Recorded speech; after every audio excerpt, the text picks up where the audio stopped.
All right, my dear brothers in BIBLEin365, listen, I'm super excited to do this little tiny devotional. It's going to be out of Exodus, and I want you to understand something. Our goal isn't just to get you to read the Bible in a year, but it's also to get you to really understand the depth of the very book that you're reading. And one of the things we're going to teach you is the fact that the Old Testament was designed to point us to things to come. It's a shadow of things to come. A lot of typologies, a lot of really powerful pictures. And a lot of people, when they get into books like Exodus, Leviticus, Numbers, Deuteronomy, it feels very boring, kind of dry. But the reality of it is, it isn't. And I'm going to give you an example of this. And we're going to do a few devotions through Exodus to kind of give you some highlights of things you need to be digging for, because I'm going to tell you, it's going to bless your socks off. So in Exodus, we learn about the tabernacle, and there's a lot there. We can talk about that. We'll actually talk a lot more about the tabernacle when we get into the book of Leviticus.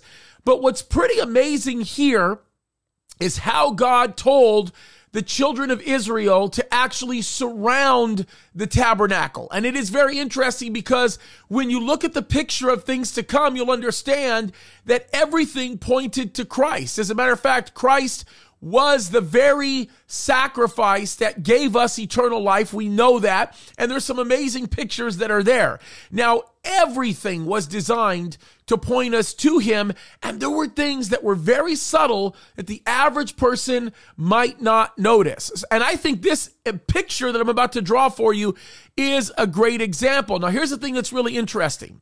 When the 12 tribes were given instruction to camp around the tabernacle in the wilderness, they were told, and this is per Exodus, to camp out in very specific areas. And of course, when you get into Numbers, you begin to see what the numbers of all of those tribes are.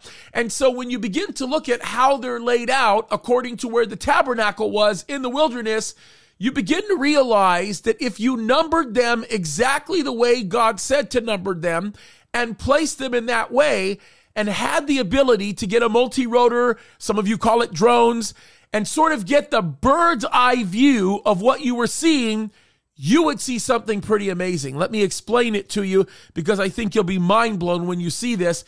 Take a look at this really quickly. This is a description of what it would have looked like from a bird's eye view if you were, of course, looking at the camp of Israel. Now, you will notice that the camp of Judah was to the south. The camp of Ephraim, of course, was to the north.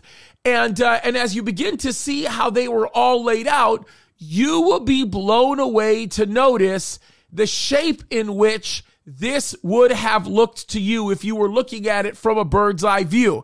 I don't think it's a coincidence that what you would see is a cross.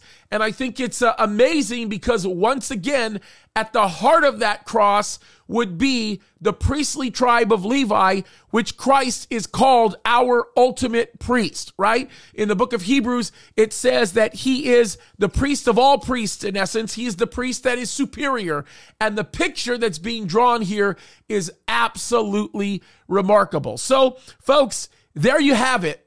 And I'm going to tell you this right now. I'm going to show you lots more examples of this, how this points to some pretty spectacular things. And if you will dig deep into the Bible, you're going to be blown away with what you find out. So we've got a couple more devotions coming in the book of Exodus. And then, of course, we're going to do some in Mark. You'll get that coming next week. We're very excited about that. You're going to get a lesson in the Hebrew language actually next week. I think you're going to really love it. So God bless you guys. Keep on digging and be blessed.